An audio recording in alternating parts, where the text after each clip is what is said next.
Nosotros todos los que están para conectarse estamos en...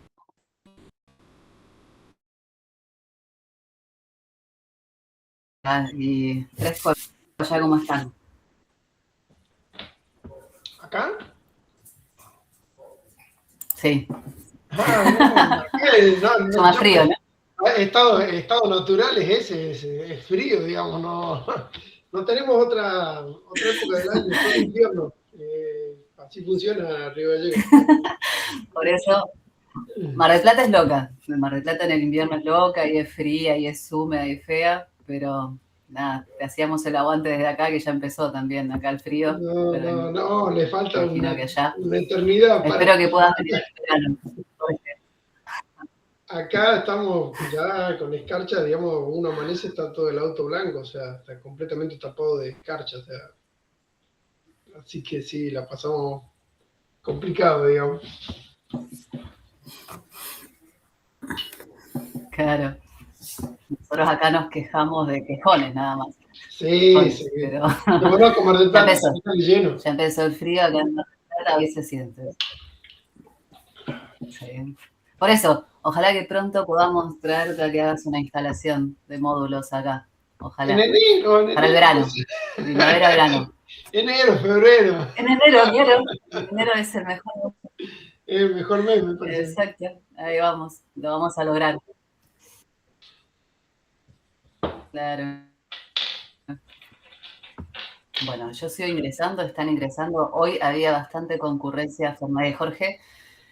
Eh, porque además también invitamos a los chicos de Verde Magenta y Verde Agua, que también estuvieron dando ellos una charla para el curso.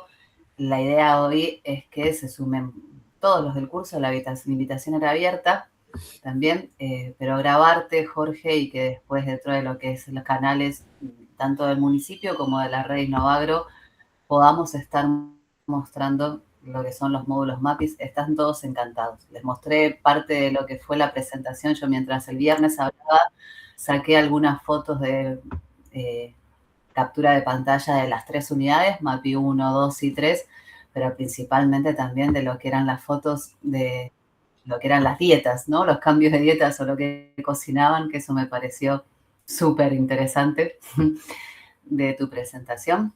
Nada más que eso, también les estuve comentando que no vamos a poder mostrar en el segundo nivel del curso a detalle quizás o poder en este momento capacitar sobre lo que es las unidades MAPI y cómo van a estar trabajando, así que esto va a ser como una charla introductoria, ya les anticipo a todos.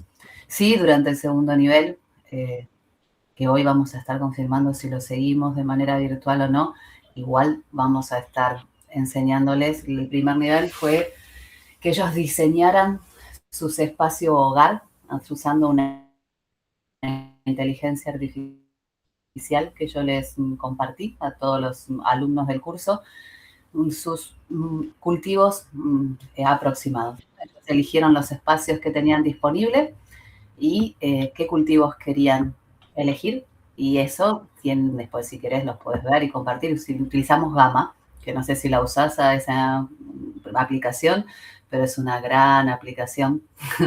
Su inteligencia artificial está muy buena, pero también para hacer presentaciones en general. Así que todos diseñaron su espacio hogar, su módulo hogar de cultivo en hidroponía. Ahora el segundo nivel, la idea es que aprendieran un poquito más cómo automatizar, ¿sí? Y cómo de alguna manera monitorear de manera remota los cultivos. Por eso el diseño de los MAPI era ideal y esta charla yo creo que los va a inspirar un montón. Si querés, ya son esperamos 5 minutitos, ingresaron Sí, sí, bastantes, después los otros no hay problema. podés Yo, empezar. al contrario, sí, la idea es que esté la mayor cantidad posible de gente y que, bueno, que podamos difundir la información, así que por mí no hay problema. Bueno, pero si querés, porque esto ya lo está grabando ahí Daniel, que Daniel siempre nos graba las clases. Muchas gracias, Daniel. Y después vamos a pedir el video para seguir compartiendo.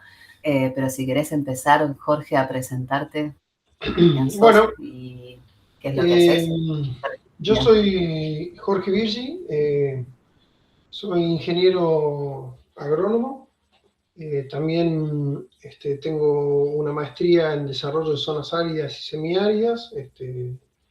Eso básicamente lo inicié dado el lugar donde estaba. Esto básicamente es un desierto, Santa Cruz. Y bueno, trabajo en lo que son sistemas de cultivos en ambiente controlado, con telemetría o no sé cómo llamarlo, sistemas de monitoreo remotos sería, ¿no? Trabajo en dos lugares, trabajo en la estación experimental de INTA en Santa Cruz, eso está básicamente en Río Gallegos, y también trabajo como responsable de la cátedra de fruta y horticultura de la Universidad de la Patagonia Austral en la carrera de Ingeniería en Recursos Naturales. Yo particularmente trabajo en la unidad académica de Río Gallegos. Y para mí, digamos, en ese sentido, el trabajo es básicamente muy similar, es como una, digamos, una herramienta de extensión la universidad y también nos permite trabajar con proyectos de investigación, muchos de los cuales financiaron estas líneas de trabajo. Prácticamente la mayoría de los ingenieros de INTA tiene alguna relación con la universidad, es un vínculo natural acá.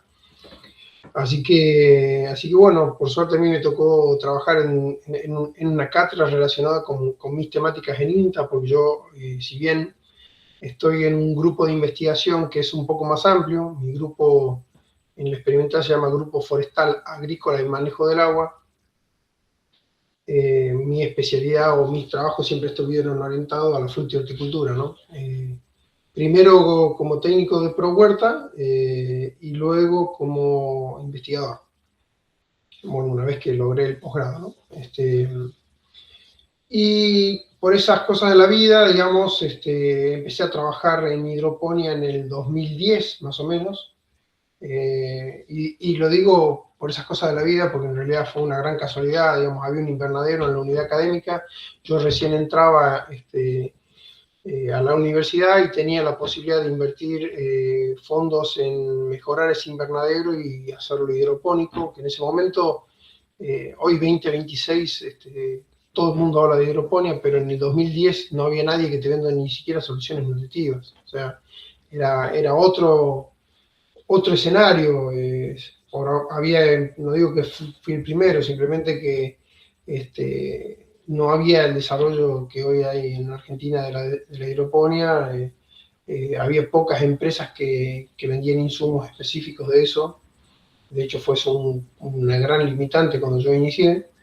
Entonces, bueno, también un poco por las dificultades y otro poco por el lugar en donde yo estaba, empecé a pensar en hacer mis propios desarrollos y empezar a trabajar con vistas a lo que es la adaptación de componentes, ¿no? Porque, doy un ejemplo, digamos, el invernadero, cuando se compraron los caños cuadrangulares, que eran uno de los primeros en ese momento, se los compramos a la empresa Tigre y cerraron esa línea de producción, creo que 3, 4 años después. Entonces, nos quedamos sin repuestos, nos quedamos con problemáticas que creo que a los que producen les ocurre bastante seguido.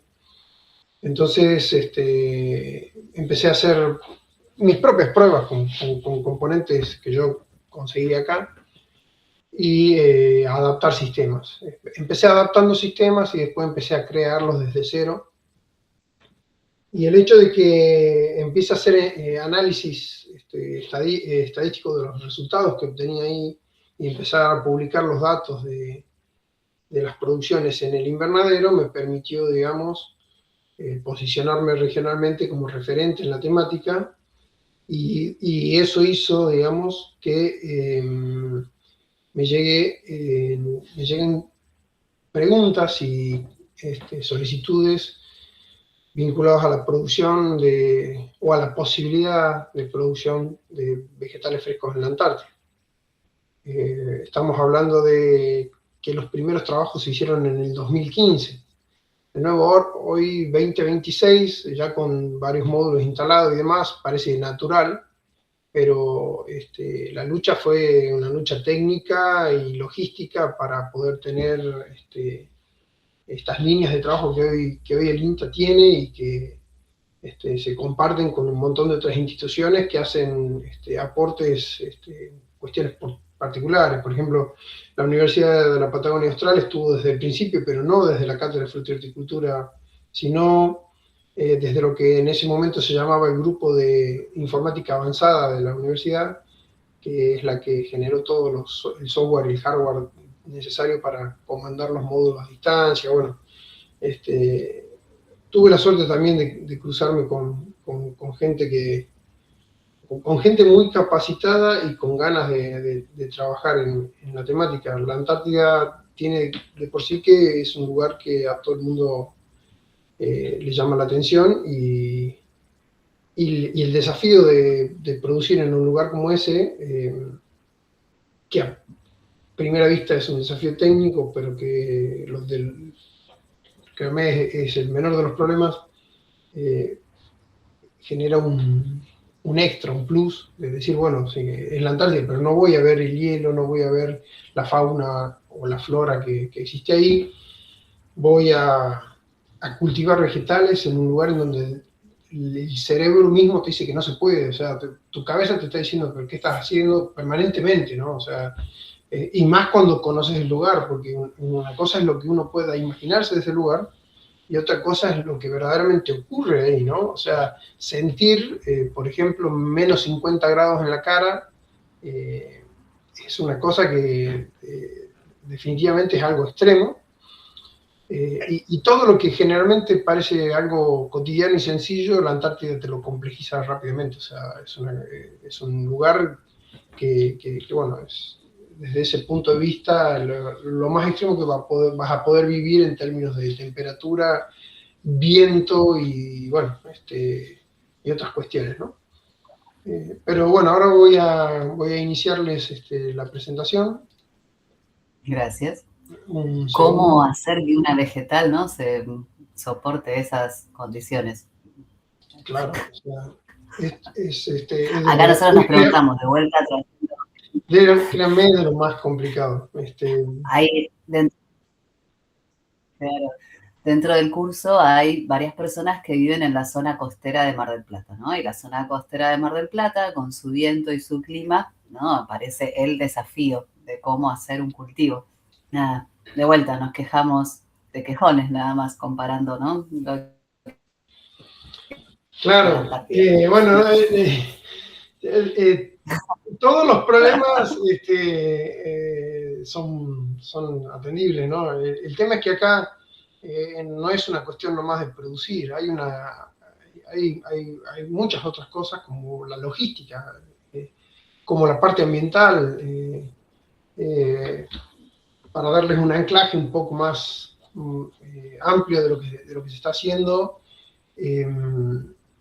Argentina adhiere o firmó el Tratado Antártico, entonces el Tratado Antártico limita el ingreso de especies no nativas y prohíbe, digamos, la producción de semillas en ese lugar, entonces tampoco es factible poder ingresar discrecionalmente material vegetal. Entonces hay una pata que es la pata del clima, lo extremo del clima y cómo eso te va a dificultar producir. Después está la parte legal, si se quiere, legal barra ambiental, que es cumplir con las directrices del Tratado Antártico, que eso por suerte, digamos, lo hemos logrado. Y por último está la parte logística, cómo sostener la producción, porque, a ver, ya vamos a ver más adelante, ¿cuál es el objetivo del MAPI? El objetivo del MAPI es producir verdura para simplificar la logística de vegetales frescos. Pero si vos para hacer eso vas a tener que complejizar la logística para sostener el módulo, o sea, no estás solucionando nada, estás agregando problemas. Entonces, tenía que ser algo equilibrado, ¿no?, entre lo que podemos lograr, lo que verdaderamente sirve, lo que se puede sostener en términos técnicos en la Antártida, y digamos, eso es un punto donde se cruzan un montón de factores que, digamos, a nosotros nos llevó mucho tiempo estudiarlo. De hecho, si digamos, esto tal vez no lo sepan, pero El proyecto, la fase de diseño del proyecto inició en el 2015 y recién en el 2022 se pudo producir. O sea que hubo 7 años entre toda la parte teórica de gabinete que se hizo desde el INTA y lo que verdaderamente se ve en esta foto, que es el MAPI funcionando, ¿no? Y bueno, sistemas MAPI, hay varios sistemas MAPI, no hay uno solo. El que funciona en la Antártida es el modelo 5, MAPI M5. Es un sistema en vertical farming que se diseñó específicamente para lo que es la producción en la Antártida, ¿no? Pero bueno, para que tomen dimensión de lo que es el entorno en donde estábamos produciendo, esta es la isla de Marambio, esa es la base Marambio vista desde el pabellón científico. El MAPI está justo debajo de esa torre, de la torre más alta, justo ahí está el MAPI. No se lo ve desde acá, pero digamos, está ahí en una zona que está muy tapada de nieve, porque si se fijan, todo lo que está sobre ese lateral de la base se cubre de nieve debido a los temporales que hay ahí.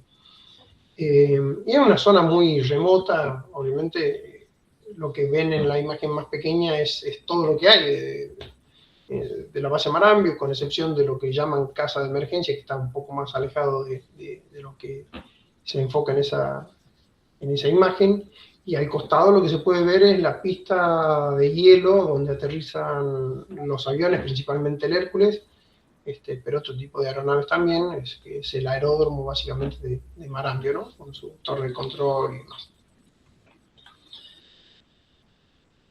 Bueno, yo un poco les fui comentando cuál es la génesis del proyecto, o sea, por qué lo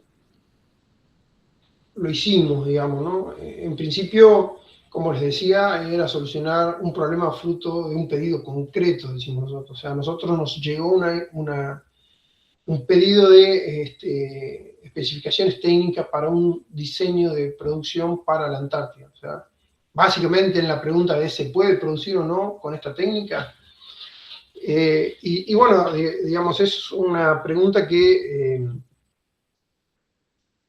si uno la analiza de manera más superficial, diría, bueno, mira, no, porque en la Antártida no deberías o no se puede, o producir, ¿no? Por el lugar en donde estás, por todo esto que venimos comentando, pero nosotros preferimos contestar que no sabíamos, o sea, que podíamos averiguarlo si nos daban el tiempo suficiente para hacer nuestros cálculos, para poder entender qué es lo que pasa ahí, y basado en lo que nosotros sabíamos de producción y de cultivos, y sumándole a eso toda la experiencia que pudimos recabar de gente que fue a la Antártida, porque bueno, Río Gallegos tiene la 10ª Brigada Aérea acá muy cerca del INTA, y ahí es donde se hace base logística para todos los envíos que son por vía aérea a Marambio. Entonces, muchas de las personas que estuvieron trabajando en la Antártida viven acá en Río Gallegos, o sea que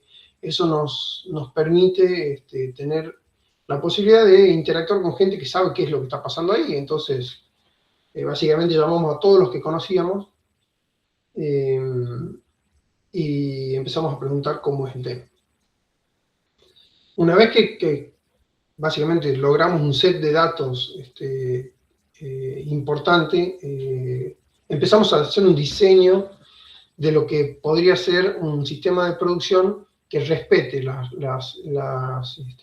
normativas internacionales, que sobreviva al clima y que se pueda operar en las condiciones en las que se están realizando las actividades en Marambio. ¿Por qué digo eso? Porque básicamente lo que van a encontrar en Marambio van a ser dos grandes grupos de personas, gente vinculada a Fuerzas Armadas o gente vinculada a la ciencia a través de lo que es la Dirección Nacional de la Antártida.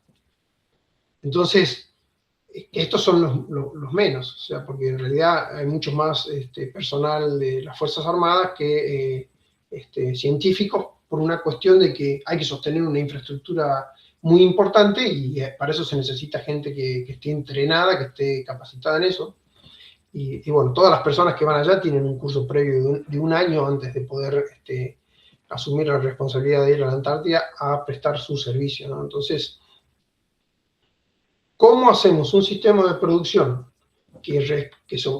como digo, sobrevive el clima, respete las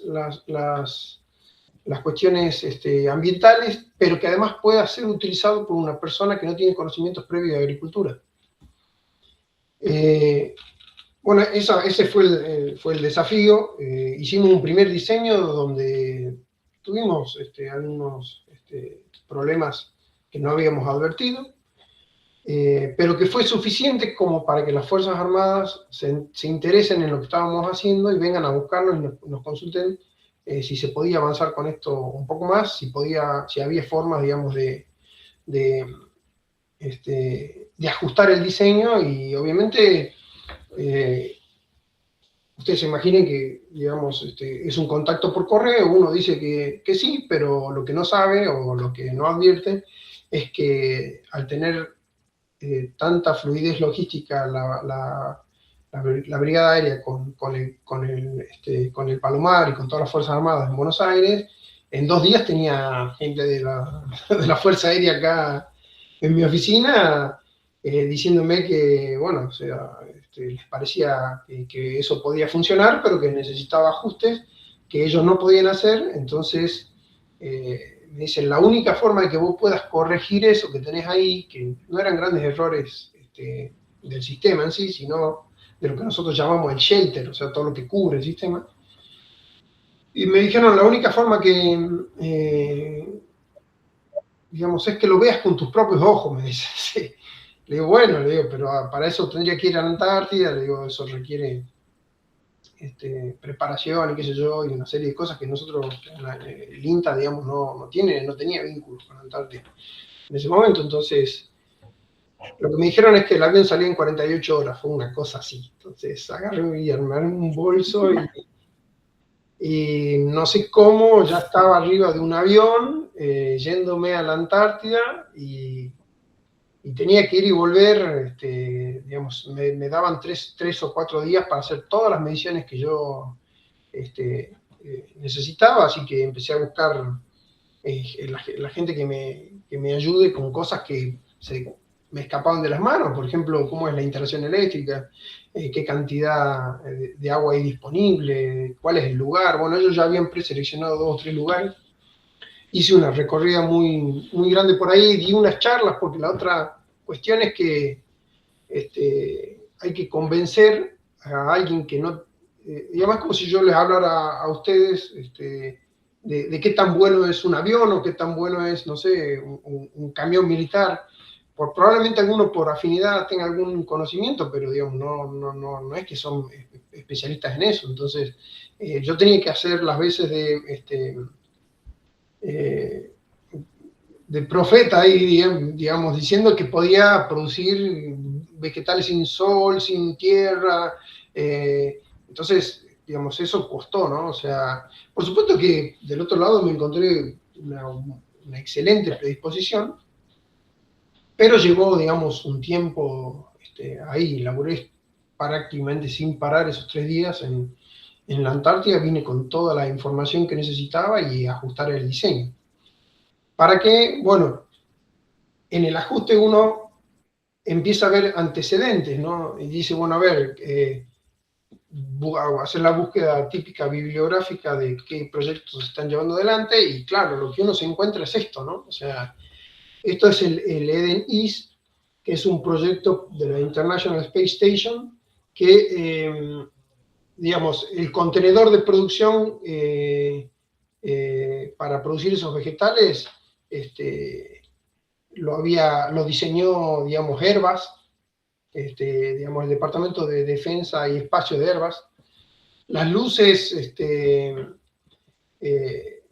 la fabricó una empresa especializada que se llama Heliospectra. Bueno, todo lo que es el diseño de aislamiento y demás, lo hizo el Centro Aeroespacial de Alemania. Había 5 universidades o 6, no sé, yo puse algunas ahí que trabajaban con la solución nutritiva, y digamos, cuando uno empieza a ver eso, Digamos, esto se va muy por fuera de lo que nosotros podemos hacer. Y incluso, como decía, digamos, no es que no lo podamos replicar, lo que pasa es que, digamos, los componentes son inaccesibles para nosotros. Los componentes de ese tipo de cuestiones están muy por fuera del alcance de lo que es tal vez el presupuesto de lo que nosotros vamos a utilizar en el proyecto, y además, digamos, no era algo que podíamos reemplazar fácilmente. Si te rompe una luz de esa que están ahí, te tienen que llamar a Holanda para que venga y te reemplace, te envíen los repuestos que no está mal, digamos, ¿no? Lo que digo es que esto para mí es el mejor proyecto posible, técnicamente hablando, pero es un proyecto que se aleja de la realidad de lo que nosotros en Argentina podemos manejar. No solo porque, digamos, esto está manejado por especialistas en cada una de sus ramas, sino porque además la articulación y el presupuesto de esto es muy, muy grande, y entonces no tenía sentido, ¿no?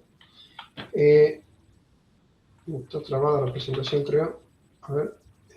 Ahí no, ahí está. Entonces, nosotros hicimos nuestro sistema, un sistema, el mejor que podemos construir, no, es el sistema que mejor se ajusta a las condiciones de producción de la Antártida y los requerimientos y presupuestos que nosotros podemos derivar para eso. ¿Y qué buscábamos? Producir, por un lado, generar, por un lado, lo que es la producción de verduras a nivel local, poder abastecer de vegetales frescos a las dotaciones antárticas, generar aportes, porque esto tiene que, imagínense, es un gasto de dinero que tiene que responder a varias problemáticas al mismo tiempo. Siempre pensamos que tenía que solucionar el problema de las verduras porque para eso lo estábamos haciendo, pero que esa información tenía que bajar de alguna forma, o esos desarrollos tenían que bajar de alguna forma al sector productivo, y también hacer aportes a la ciencia.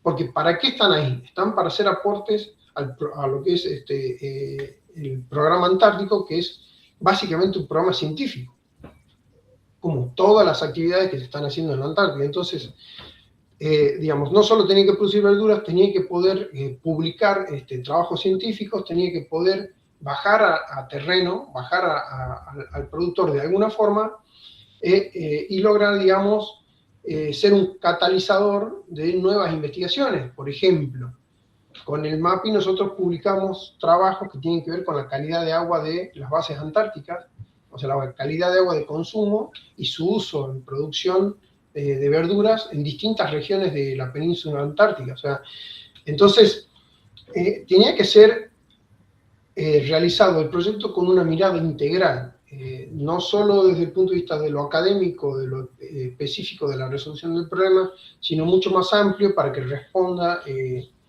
a la demanda de todo lo que está vinculado con el proyecto, y sea, digamos, de alguna forma estas actividades que estamos realizando, actividades que consoliden el proyecto en el tiempo, ¿no?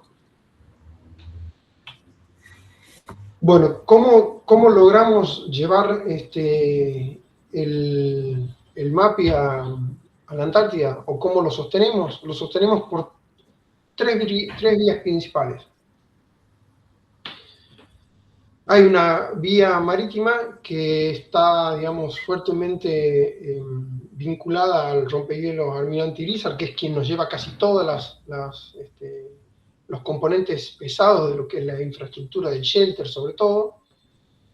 Pero bueno, acá también el rompehielos es el que generalmente nos lleva las cosas, pero hay otros buques como bueno, no me acuerdo ahora particularmente, pero hay 3 buques logísticos que nos colaboran. También tenemos una vía que es una vía aérea, y ahí tenemos 4 posibilidades de logística aérea que generalmente se usan en mayor o menor medida en función de las necesidades y la urgencia. La principal para nosotros siempre es el Hércules, que es el que nos lleva todo a Marambio. Marambio es como un centro logístico del proyecto. Ahí tenemos repuestos para otros módulos y demás. Pero bueno, cuando uno tiene que hacer un envío fuera de la campaña antártica, o sea, fuera de lo que es lo que es el componente naval, se hace a través del Hércules, llega, digamos, en el día, y se puede redistribuir a las otras bases, como por ejemplo Base Esperanza, a través de dos vías aéreas más. Una es el Bell-212 del Escuadrón Escuda de Base Marambio, que es un helicóptero que, digamos, cada vez que va nosotros podemos entregarle cierta carga no muy voluminosa, y el Twin Otter, que es el avión polar de la Fuerza Aérea, que también está en Marambio, del Escuadrón de las Águilas. Y bueno, ellos digamos, tienen, digamos, más vuelos, o más frecuentemente vuelos a Base Esperanza, por ejemplo, donde está MAPI 2. Después, el Almirante Irizar tiene un helipuerto, no sé si se llama así, pero es la parte de atrás del barco, la popa del barco, que ahí se ve, digamos, donde aterriza los Iquín de la Armada. Esos helicópteros generalmente se utilizan para bajar todo lo que es la logística de Belgrano 2. Belgrano 2 es la base antártica argentina más cercana al polo que tenemos, está muy cerca del polo sur, y el barco no llega, entonces, bueno, se llevan desde el barco provisiones a través del helicóptero. Y por vía terrestre. Una articulación en la logística increíble, Jorge. Claro, es que claro. No es, le decía, parece un desafío técnico, pero no es un desafío técnico solamente.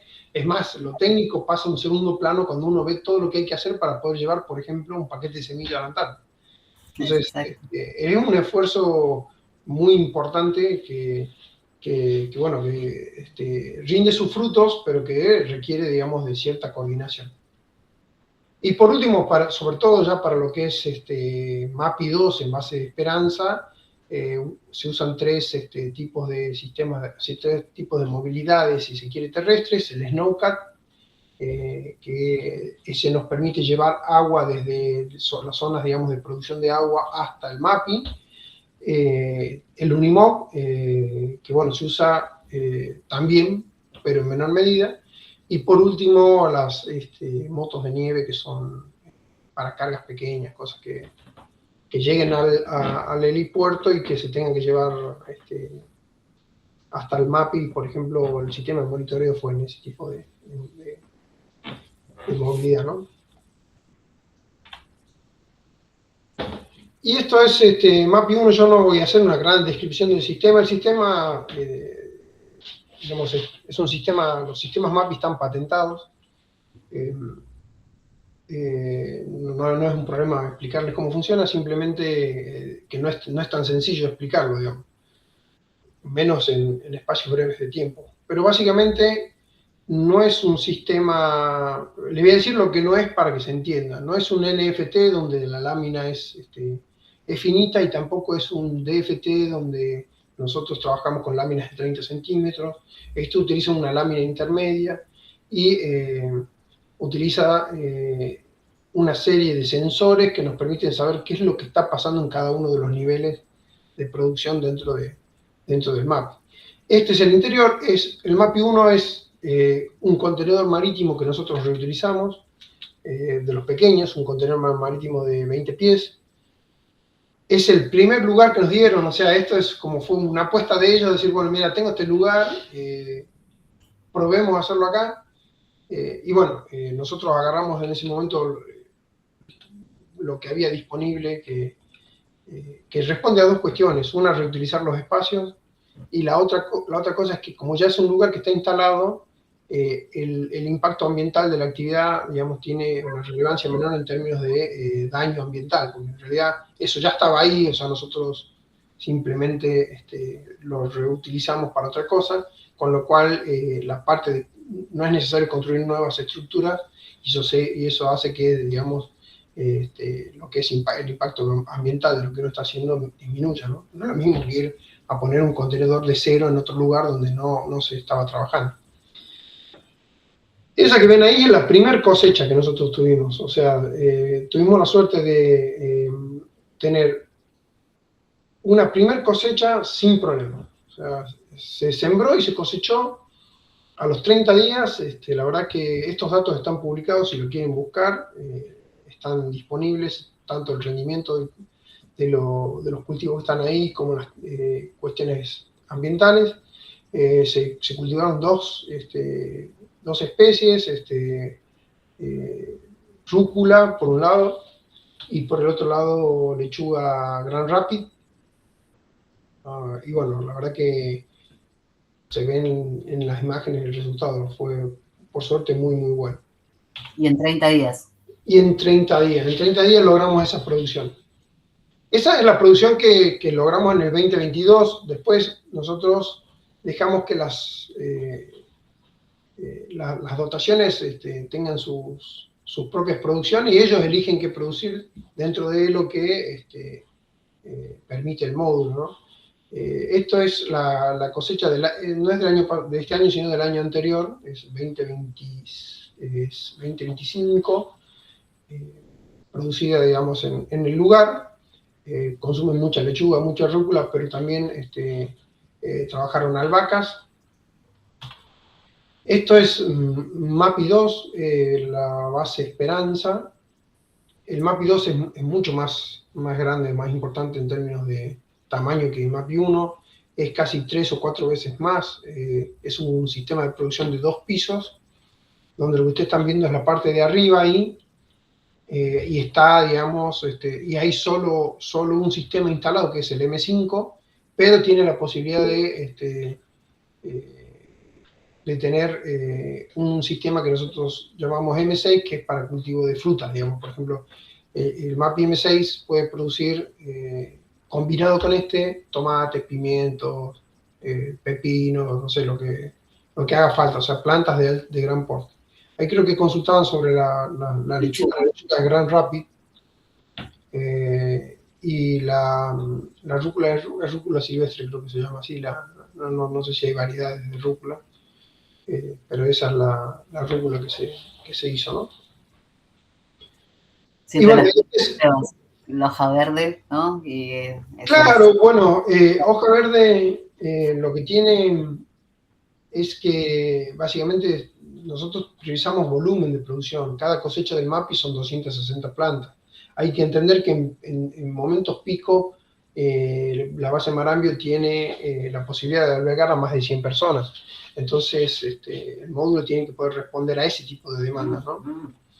Y bueno, esto es base, como les decía, base Esperanza. Acá es donde invernan las familias, acá es donde pasan un año familias enteras, familias argentinas. Acá nació, por ejemplo, el primer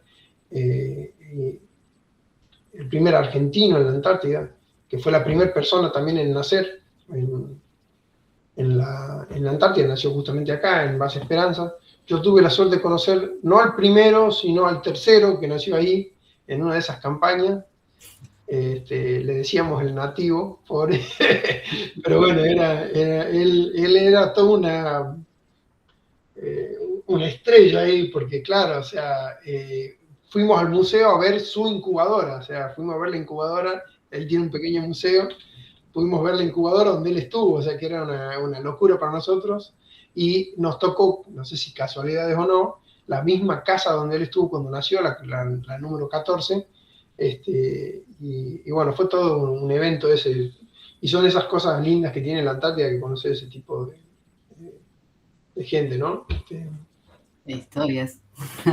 Es muy, muy bueno, la verdad. Y esta es la producción de MAPI 2. En este caso hasta incluso hicieron rabanitos.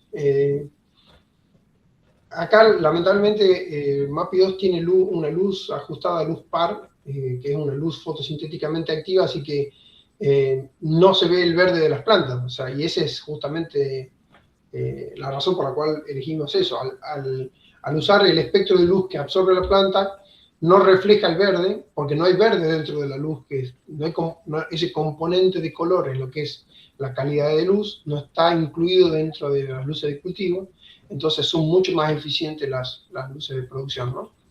Pero bueno, sí se ve, digamos, después cuando uno apaga las luces, el color de las verduras. Y este es el último MAPI que inauguramos, MAPI 3 de base Belgrano 2. Esto sí que es extremo, digamos, es lo más extremo que hemos podido llegar con este proyecto, y no creo que podamos ir más al sur porque no hay más bases argentinas al sur. Es mucho más reducido, pero ¿por qué? Porque la dotación es más reducida, entonces el MAPI está ajustado a la cantidad de personas que están ahí, y como ven, digamos, parte de la base en realidad está bajo el hielo. Eso que ven ahí es la capilla de la base Belgrano 2, que es básicamente un túnel de hielo, ¿no? Entonces, también tienen túneles donde almacenan cosas, y bueno, o sea, es una base muy extrema. Está arriba, a ver si lo puedo explicar bien, está en un Nunatak, así se llama. El Nunatak es la parte de arriba de una montaña trunca, de cabeza trunca, digamos, ¿no? Básicamente no tiene la cúspide, sino que está, Meseta. claro, tiene como una meseta. Lo que pasa es que esa montaña está enterrada en el hielo, y lo que quedó digamos, la parte de arriba de esa montaña, y eso es lo que se ve ahí. Sobre esa cúspide, digamos, de la montaña está puesta la base de Belgrano 2, que es un sector muy pequeñito de piedras. Y para alimentarse de agua, o sea, para poder lograr el suministro regular de agua al módulo, lo que hacen es directamente sacar hielo del glaciar, o sea, del lugar periférico a la base. Y como se ve, es una tarea bastante complicada y bastante sacrificada, pero bueno, pensando que esas personas están ahí un año solos, donde lo único que ven es blanco por todos lados, bueno, cuando llegan a la base, porque esto está en el centro del alojamiento, el MAPI 3, ven un espacio con plantas, cálido, digamos, eso es algo muy, muy bueno para ellos. Así que, y es uno de los más, por unidad de superficie, el MAPI 3 es uno de los más productivos. Eso también depende de la persona que esté a cargo del MAPI. O sea, el MAPI tiene un potencial por sí mismo, pero para lograr ese potencial vos tenés que estar, cuanto más tiempo le pones al sistema, por supuesto que más producción vas a lograr, ¿no? ¿Y cuánto es esa producción? ¿Cómo? Esa producción por metro cuadrado, lo que sea, ¿cuánto es? Está todo publicado, eso lo pueden buscar si ustedes quieren, pero yo no me acuerdo los valores, me suenan 164 gramos por planta, pero no lo recuerdo bien. En realidad eso se expresa en materia seca, porque es la única forma de tener digamos, de tener certeza de un dato comparable, pero eso se puede buscar rápidamente porque lo buscan y está publicado. Dale. Y esta es la producción, esta es la primera producción de base Belgrano 2. Ahí nosotros estábamos haciendo pruebas, pero ellos se largaron a producir con todo, con Maravilla de las Cuatro Estaciones, Lechuga Gran Rapid, la Crimor Inta, acelga Bresán, llevamos perejil común liso, cilantro, rúcula, albahaca, bueno, ahí había un poco de todo, ¿no? Pero la verdad que para los que están en hidroponía les digo, o sea, nosotros estamos trabajando básicamente con agua destilada también, o sea, tenemos una ventaja. Nosotros medimos la conductividad eso se llama hielo milenario, porque son bloques de hielo turquesas, tipo, no sé si ustedes vieron alguna vez una foto del glaciar Perito Moreno, o si estuvieron por acá en algún momento, pero son esos colores, ¿no? Entonces se llama hielo milenario, y es básicamente agua destilada, conductividad 0,0, y bueno, eso nos deja un margen para jugar, por suerte, ¿no? Una dificultad que por lo menos esa no la tuvimos ahí. Y el sistema de monitoreo MAPI es básicamente un televisor, eso es lo que se ve, con la posibilidad, digamos, de ver todas las variables que son de interés para el que está trabajando ahí adentro.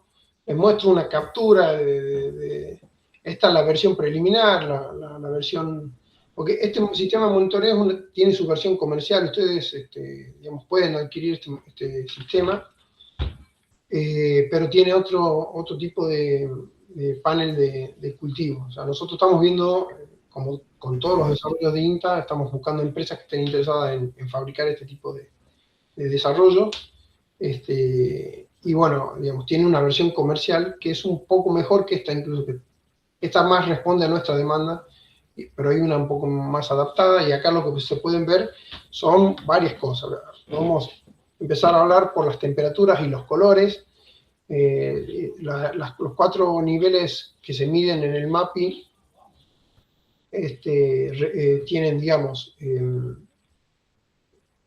rangos de temperatura en donde cambian los colores del display en función de si está bien, más o menos o mal, donde bien está más cerca de lo que es el amarillo y el verde, y algo a corregir sería el naranja o el rojo. Acá no tenemos naranja y rojo, pero acá no tenemos rojo, perdón, pero puede ocurrir.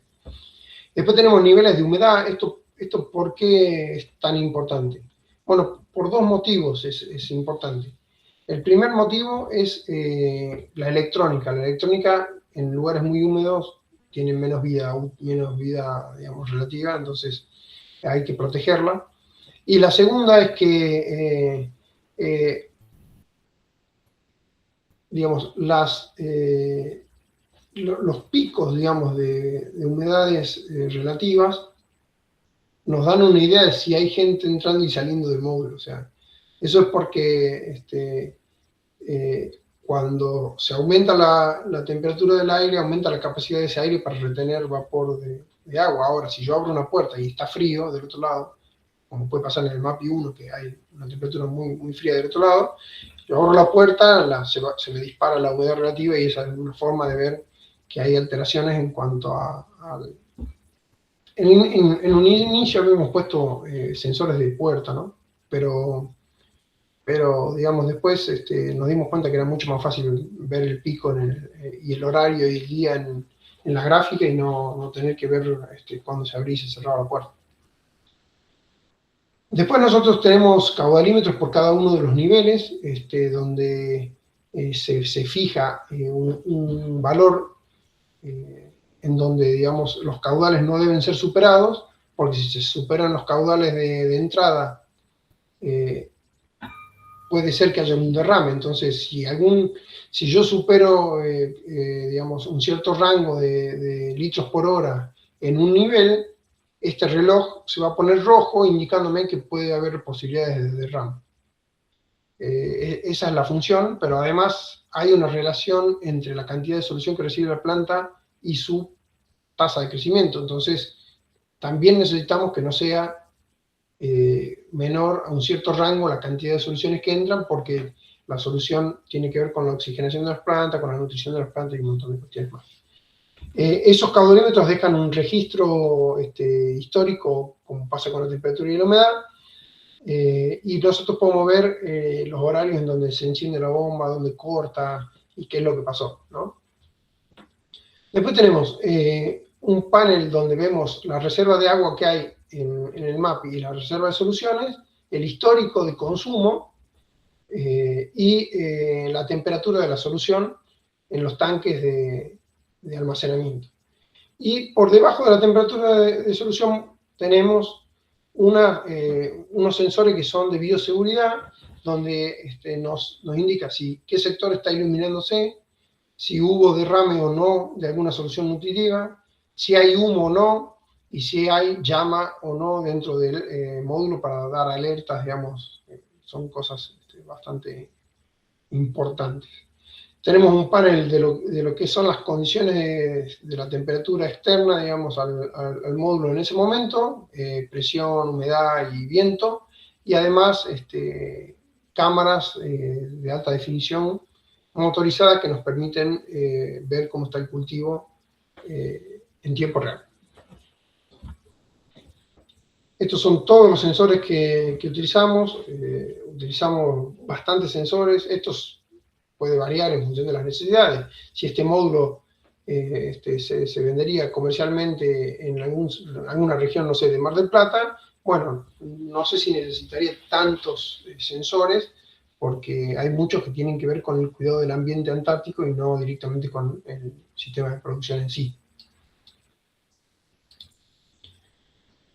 Y bueno, esto es un derivado, yo les decía a ustedes, todo lo que nosotros invertimos ahí en tiempo y en dinero tiene que volver de alguna forma al sector productivo.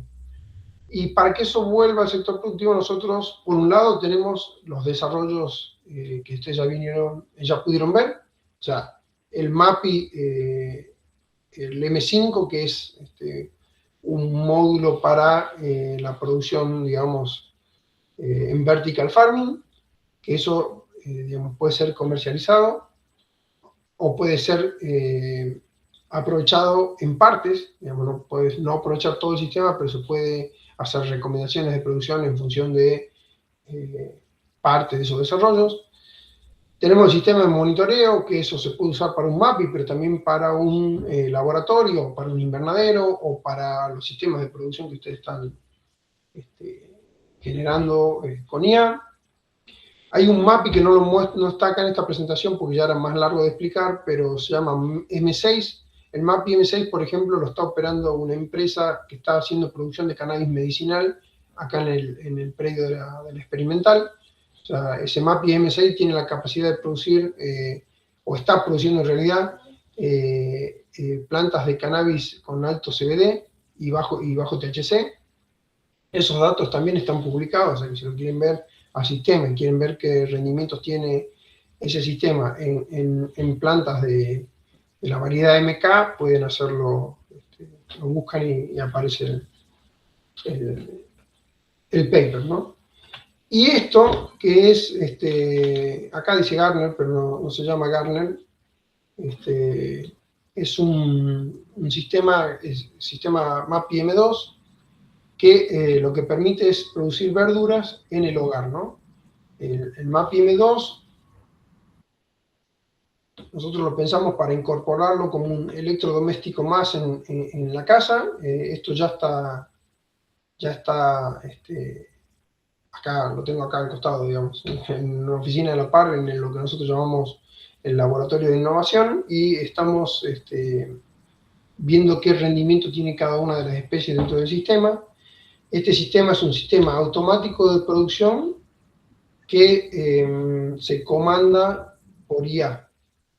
O sea, desde el celular, con inteligencia artificial, yo lo que hago es manejar el sistema. Que en algún momento, repito, no se llama Gartner. Estas son imágenes que quedaron, yo las incluí a modo ilustrativo, de una idea original. Y el sistema está acá en un tamaño mayor para poder hacer otras evaluaciones dentro de lo que es el laboratorio de innovación. Y eso que están viendo ahí es la cosecha de hoy. Eso está así hoy.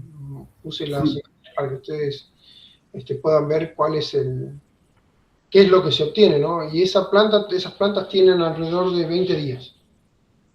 O un poco más, 21, no lo sé. Súper optimizado. ¿Cómo? Súper optimizado. No solamente espacio, sino también...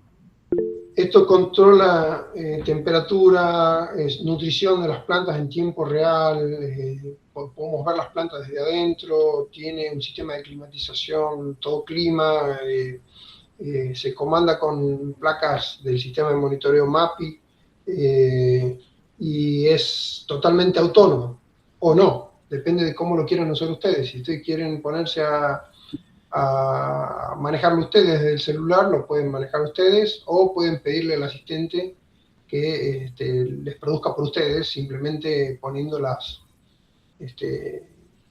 digamos, todo lo que son el desarrollo del sustrato con las soluciones, ¿no? Y por último... Jorge, perdón, dale, ¿no? Por último, mostrarles que, digamos, ha tenido, digamos, el proyecto, por suerte, una buena recepción. Nosotros hemos ganado premios con esto, o sea, hemos tenido la posibilidad de que dos presidentes nos visiten, nos han visitado en su momento el ministro, el jefe de ministros, la plana mayor de las Fuerzas Armadas, el ministro de Defensa, el de Ciencia y Tecnología, nos ha visitado el ministro de Salud, nos han visitado, de la gente que va a la Antártida casi todos pasan por el MAPI, porque, bueno, es algo novedoso, es algo innovador, y estamos contentos con eso, porque la verdad que siempre y cuando se cumplan las normas de bioseguridad y se pueda hacer este tipo de actividades de manera segura Creo que está muy bueno. Y como les decía al principio, nosotros no tenemos el mejor módulo, ni el mejor módulo siquiera que nosotros podemos diseñar. Nosotros podríamos hacer un módulo mucho mejor que esto. Podríamos tener una tecnología muy superior a esta, pero lo que se pensó es que si vamos a invertir ahí, como les decía, que sea algo que podamos manejar nosotros, que sea algo hecho con componentes nacionales en gran medida, y que después vuelva, porque nosotros trabajamos en esto porque no, obviamente nos interesó desde el principio el proyecto, pero acá la idea es que esto vuelva al sector, ¿tá? Que vuelva al sector y a la sociedad. Al sector volverá en todo o en parte como componentes que aporten digitalización al agro, y a la sociedad lo que estábamos buscando es que vuelva de alguna forma y por eso generamos el módulo familiar, ¿no? Porque eso está pensado para que, no sé, alguien que vive en un departamento, ya sea, no sé, en Tucumán capital o en el conurbano bonaerense, tenga la posibilidad, si puede acceder al equipo, de producir vegetales en su casa bajo sus eh, propias reglas de producción, con sus propias manos, básicamente, ¿no? Así que, bueno, muchas gracias por la atención y por el interés. Jorge, ¿cómo estás vos de tiempo? ¿Tenés un ratito más? Estamos en una cuenta en donde las llamadas son por 1 hora, pero igual después, volviendo a ingresar al link, se puede volver a la misma videollamada. ¿Vos tenés un ratito más? ¿Tenés Sí, disponible? sí. Bueno, si se corta, nada, la idea es tener un cachitito más por si te quieren hacer preguntas, pero también es parte de la realidad de este curso, como me imagino de muchos otros productores o potenciales productores de hidroponía, en que te dicen esto, no tenemos experiencia, no sabemos si podemos y además la limitante de que el espacio no pareciera intuitivamente que, por ejemplo, ellos han elegido que se pueda producir, ¿no? Por cantidad de horas, por espacio limitado. Nada, la idea de mostrarlos a ustedes será también para que desmitificaran eso, ¿no? Que no se puede producir alimento en un lugar reducido con falta de luz, ¿no? Y falta de contacto con el ambiente externo. Súper felicitaciones. Yo les propongo esto. Si quieren, nos desconectamos porque ya va a cerrar la llamada y nos volvemos a conectar. Y si quieren preparar preguntas para Jorge en un ratito de sus sistemas. Te cuento, Jorge, que yo les he contado también de que vos has estado incursionando en todo lo que es producción, ¿no? De frambuesas, producción de FBH. Acá en Mar del Plata y en este curso han habido muchos de los proyectos que diseñaron respecto a frutilla, así que me gustaría que te consultaran un poquito a ver si se puede, en vez de frutilla, diseñar frambuesa. Y nada, también tenemos unos casos sobre FBH, así que si te parece, nos vemos de vuelta en un ratito. Sí, Dale. mismo link. Mismo link, todos ingresan al mismo link y vuelve a abrir el Meet. ¿Sí? Okay. Gracias. Comentaba Jorge, que también yo te conocí a vos más allá de tus trabajos en el MAPI, ¿no? Buscando referentes sobre forraje verde hidropónico, acá en Argentina, ¿no? Nada, vemos, por ejemplo, ¿no? En los módulos estos MAPI, que la estructura de cultivo, ¿no? Uno pensando en esto que vos decís, ¿no? El NFT, las clásicas que ellos han aprendido en el primer nivel, el NFT, el Deep Water y demás, las estructuras de cultivo se parecen mucho más a una estructura de cultivo de forraje verde hidropónico, ¿no? Ahí está parte de lo que es el desarrollo de optimización respecto a lo estructural de las unidades, ¿no? Por lo menos en el módulo hogar. En el módulo hogar es como una bandeja, ¿no? Digamos, a ver si entendí, vos me estás planteando que los MAPI difieren del sistema de producción de forraje, ¿entendí bien? No, digo que yo te conocí a vos como referente del forraje, pero por ejemplo, Sí. vemos en el módulo MAPI hogar, ¿no? Que si ellos han venido en el primer nivel aprendiendo las técnicas tradicionales, ¿no? Un NFT, un deep water, ¿no? Un goteo. Sí. La estructura se parece mucho más a una estructura de cultivo de FBH. ¿no? La Ah, típica es ya una te entendí. optimización No, yo al te entendí el máximo. MAPI grande con... Claro, no, estamos no, hablando de la unidad bueno, DAR. lo que pasa es que, digamos, si vos haces eso, no, eso se puede hacer porque en realidad este sistema está, todo lo que ustedes ven ahí, digamos, está rodeado de sensores. Digamos, si no, no se podría lograr, digamos, ese tipo de producción como si fuese forraje hidropónico, ¿no?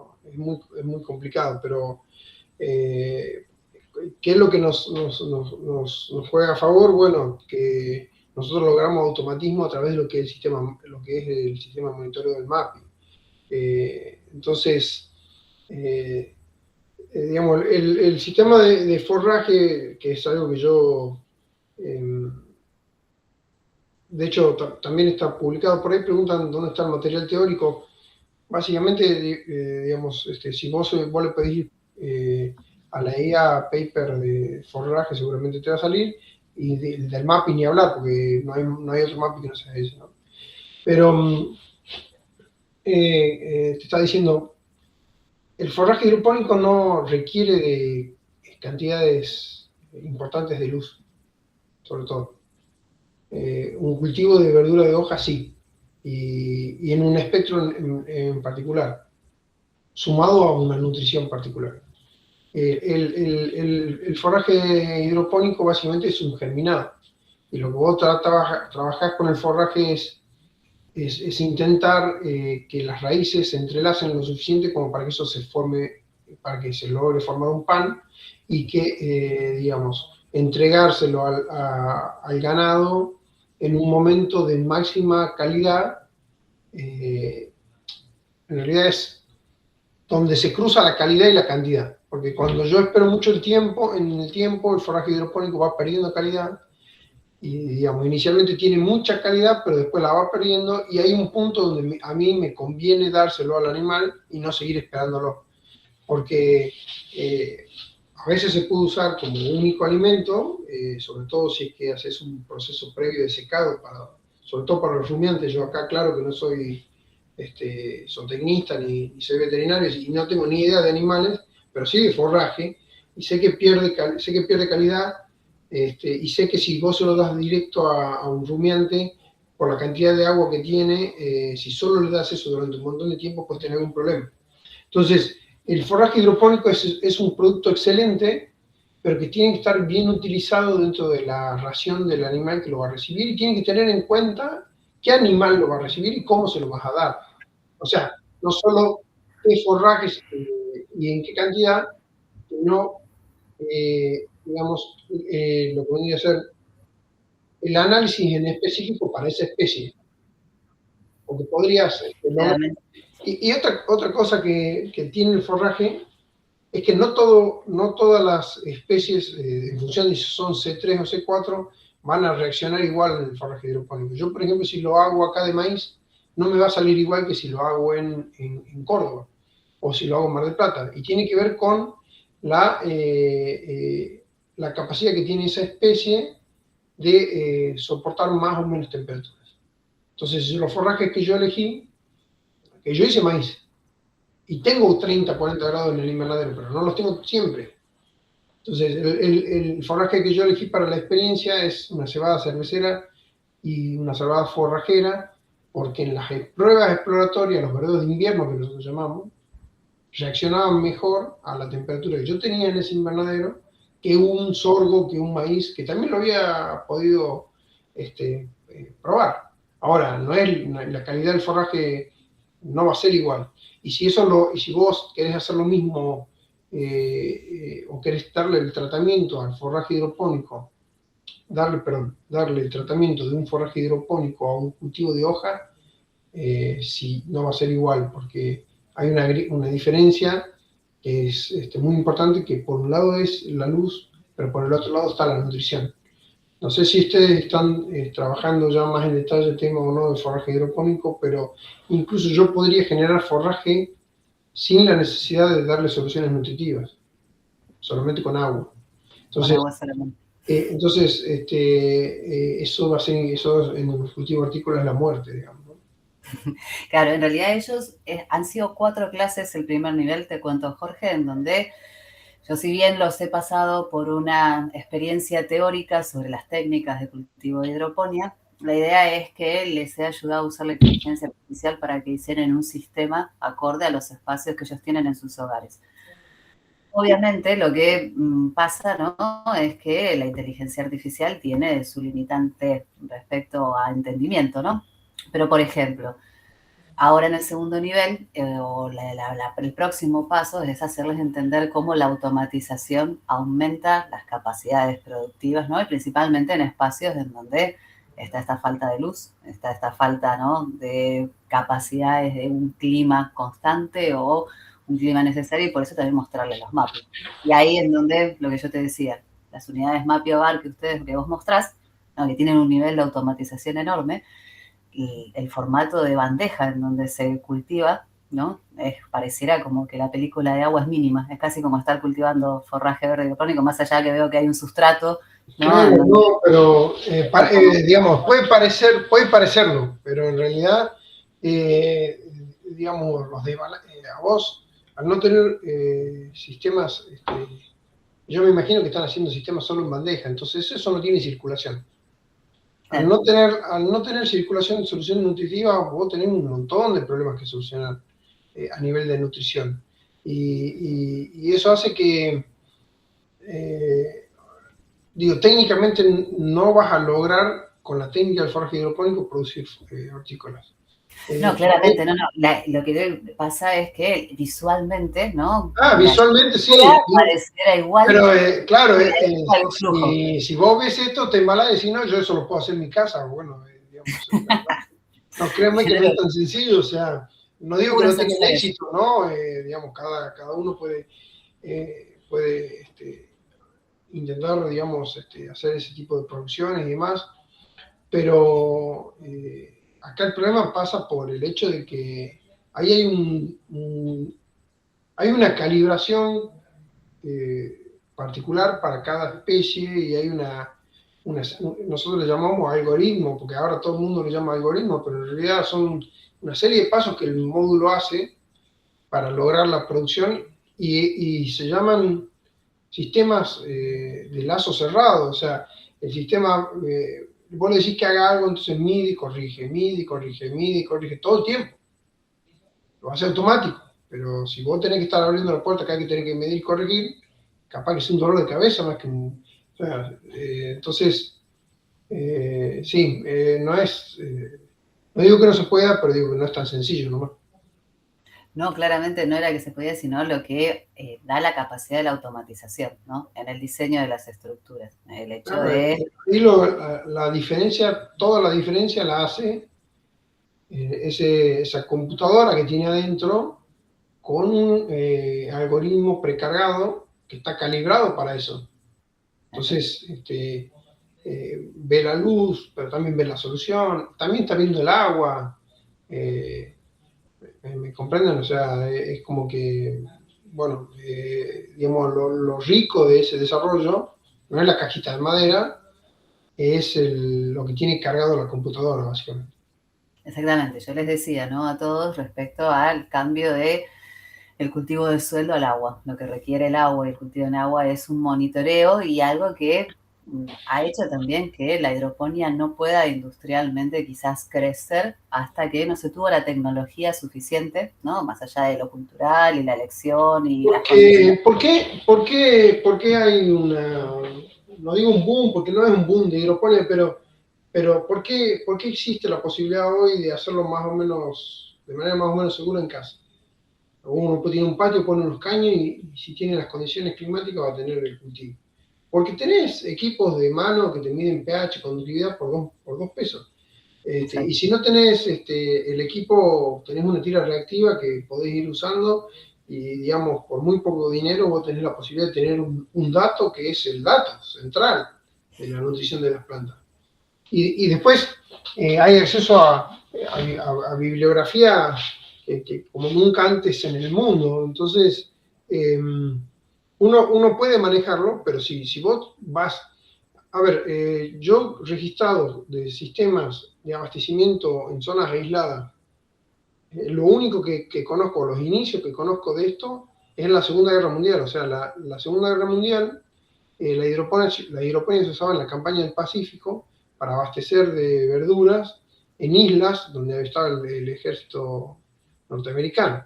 Entonces ellos hicieron ahí unas bateas con betún, no había plástico, entonces tenían que hacer ahí un aislamiento medio complicado desde el punto de vista de la salud, digamos, pero, pero aislaban bateas y hacían soluciones y producían con esos sistemas. Estamos hablando de sistemas que se pueden llegar a asimilar más o menos a lo que hoy es un sistema comercial, ¿no? Porque antes de eso estaban los mayas y tal vez antes de eso dicen los jardines de Babilonia y qué sé yo, quién me puede garantizar que eso fue así, ¿no? Pero digo, con registros, la Segunda Guerra Mundial fue uno de los escenarios donde esto tuvo, digamos, una utilidad directa y cada vez que salen nuevos componentes, y bueno, se facilita cada vez más. Cuando yo arranqué esto, había que elegir entre 2 o 3 medidores de pH y conductividad que sabíamos que podían andar, y hoy uno pone Mercado Libre y tiene como 10 o 20, y son todos buenos, son Hanna Instrument, Martini Instrument, tenés, si uno quiere invertir más, tiene uno que dura más, si quiere invertir menos, tiene uno que también puede comprarlo, digamos, entonces, y hasta incluso ya se están generando sensores de medición continua, o sea, ya existen las mediciones continuas. Entonces, diseñar un sistema para la casa es algo que digamos, es viable, mucho más viable hoy. Y cada vez que salgan nuevos desarrollos, van a sumar más comodidades y más oportunidades a las personas que están dedicadas a eso.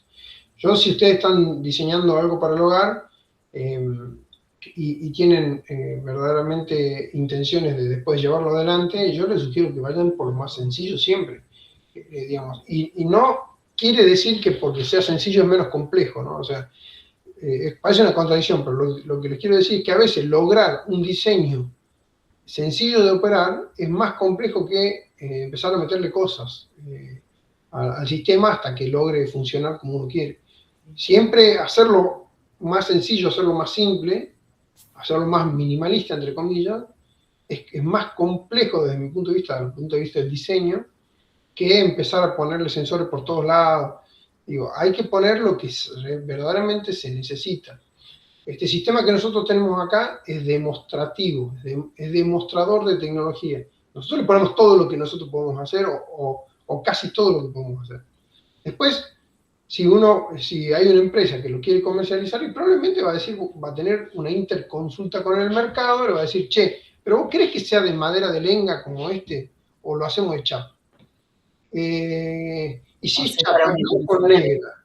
Claro, sí, Bueno, eso en un sistema comercial, ese ejercicio es el que usted tiene que hacer si ustedes van a hacer un sistema en su casa. O sea, che, lo más importante, ¿lo vamos a llevar adelante o no?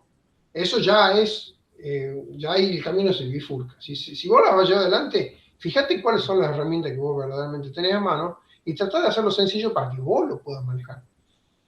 Sea algo que ustedes realmente lo puedan aplicar una vez que terminen el curso.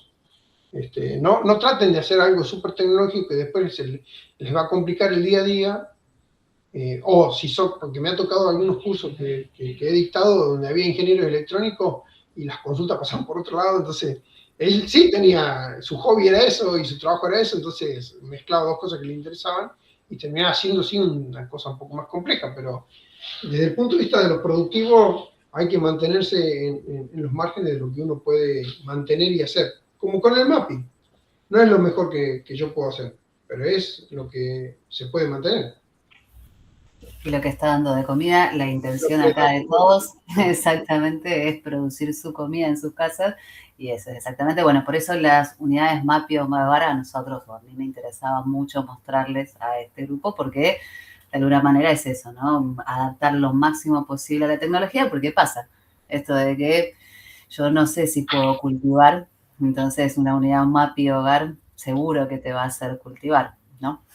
aunque no seas cultivador, aunque no tengas tiempo, aunque... Bueno, esa es la solución que nosotros, obviamente podemos bajarle la complejidad al sistema y va a seguir funcionando automático, pero, digamos, como les decía, eso es demostrador de lo que podemos hacer. La idea detrás de eso es que venga, por ejemplo, mi papá, que no le interesa demasiado el tema, y si quiere hacer lechuga, ponga las cosas ahí adentro y se vaya y vuelva cuando la lechuga ya esté lista. Que tenga que cargarle agua, digamos, que no tenga que hacer nada más. Porque yo me lo imagino a él, digamos, operándolo al sistema y seguro le va a encontrar defectos. Tenemos un alumno. Seguro le va a molestar hacer cosas Entonces, eso que sea algo configurable, que de pronto yo pueda decirle, bueno, a mí me interesa manejarlo manualmente, bueno, manejarlo manualmente. A mí no me interesa la lechuga, bueno, que contemple esos dos usuarios. Así. Mariano, ahí vamos. Primero yo estaba haciendo tiempo a ver si alguien levantaba la mano. Bravo, que fuiste el primero, Mariano. Hola, ¿qué tal? Buenas tardes. ¿Se escucha ahí? Sí. ¿Sí? ¿Qué tal? Buenas tardes. No, un gusto, la verdad que estoy sorprendido, Alejandra, porque no sabía que era este Jorge el que habías citado. Un placer escuchar. Sí, lo vengo siguiendo, lo he seguido por YouTube en las capacitaciones que hizo justo de FBH. Así que voy a aprovechar una pregunta porque que me sale de la vaina, que tiene un poquito que ver y no tanto, pero ya que esta especialización en FBH, que te quería preguntar y que están en el ámbito de la investigación, si has visto la experiencia que hay una empresa norteamericana que se llama Medalis Feds, que está haciendo pellets con FBH y alfalfa. No sé si la conociste y si alguien está desarrollando alguna tecnología para Mirá, lo que es el proceso de industrialización del FBH. Perdón que es un poco más avanzada la pregunta, no, pero no, no, está bien. Mira, nosotros, digamos, no conozco la empresa en sí, sí conozco el Ajá. procedimiento. Bien. Entonces, nosotros cuando iniciamos esto, yo un poco les contaba a Alejandra, digamos, si bien hay como que también una cuota de suerte, ¿no? Porque hicimos la primera producción y nos salió bien. O sea, no sé si tengo alguna foto acá, pero a ver, déjame ver. Eh, pero eso nos salió tan bien, ¿no? Que ese mismo proyecto tenía fondos, nos cubría la experiencia y bueno, nos permitió usar esos fondos para desarrollar una máquina microensiladora, le llamamos nosotros.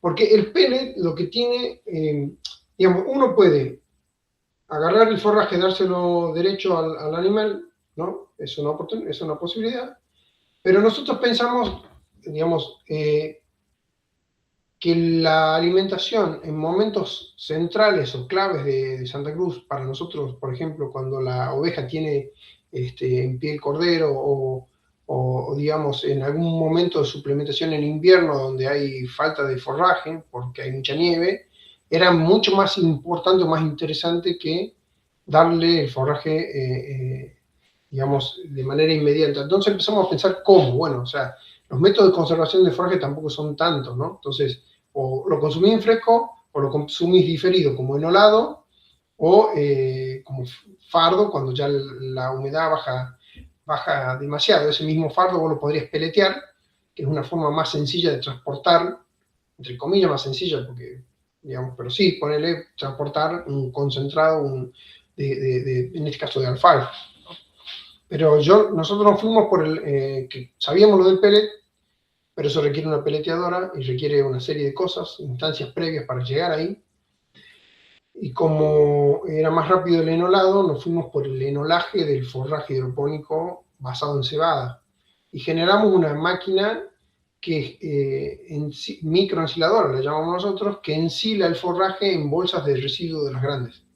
Entonces, estoy hablando eso fue en el 2014, creo. Hace bastante tiempo, la máquina todavía está acá, pero lo que hace es pica el forraje, lo compacta, le extrae el aire y lo conduce por un sinfín hasta una bolsa que maneja un operario, lo llena hasta donde quiere y después la empaqueta, ¿no? y los pequeños productores tenían la posibilidad de ir haciendo forraje y ir guardándolo para venderlo en algún momento que, digamos, el mercado lo demanda. Entonces, ¿y qué tiempo de duración tiene de conservación en ese enolado? ¿Tendrían la bolsa es el un forraje? Es como un enolado de cebada, la verdad no hemos llegado a probar eso, pero me imagino que no muy diferente a otros enolajes, porque básicamente es una técnica que te permite tener 1 o 2 años el forraje guardado. El enolado en grandes cantidades se hace en silos bolsa. Nosotros llamamos el concepto de silo bolsa una bolsa de residuos de la grande, algo que una persona pueda manejar y pueda ir estivando en algún depósito. Y por eso nos fuimos por ahí, porque estaba más adaptado a lo que nosotros teníamos también. Nosotros pensamos el forraje hidropónico como parte de un sistema de producción dentro de otro sistema de producción. Entonces, si se fijan acá, en el invernadero nosotros hicimos frutillas en NFT arriba, que no se ven bien ahí, y en 2 líneas por debajo de la línea de producción el forraje, para aprovechar un espacio que ya estaba ahí y un invernadero que ya estaba produciendo. Entonces, en vez de producir un solo cultivo, puse muchos cultivos. Y después, bueno, o sea, siempre fuimos llevando como al límite lo que se podía o no hacer con hidroponía, de esa misma temporada o de esa misma época.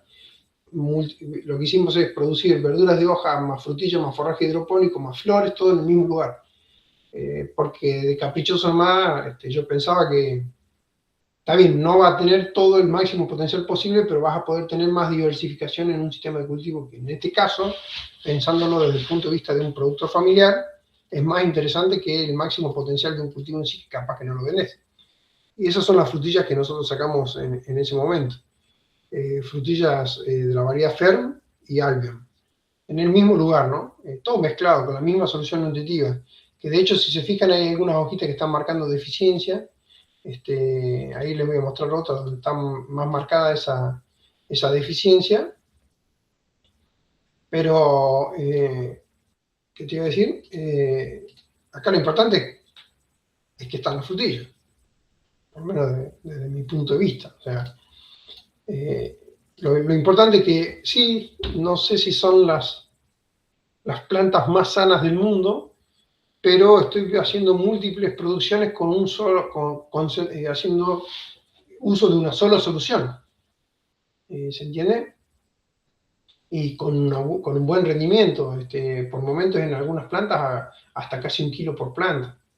Entonces, es el enfoque que vos le vas dando a las cosas, ¿no? Del otro lado, a ver si te puedo mostrar qué es lo que teníamos. Hicimos forraje con lechugas también. A ver.